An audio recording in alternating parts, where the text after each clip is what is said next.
Andro tompo anio vavanio kely hoe manaiky zay moa mahandro tompo anio satria Jesosy niteraka ho antsika izy reny no memonaitra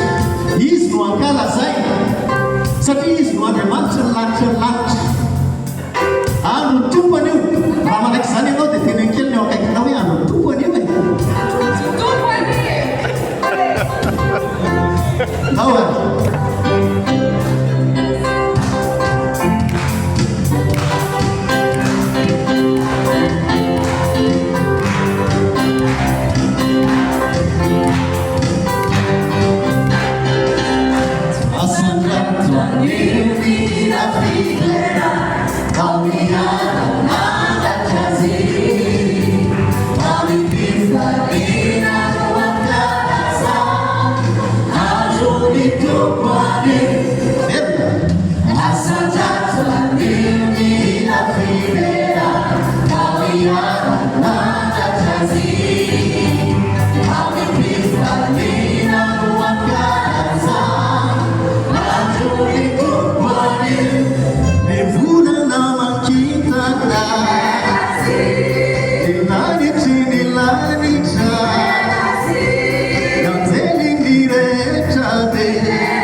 Story to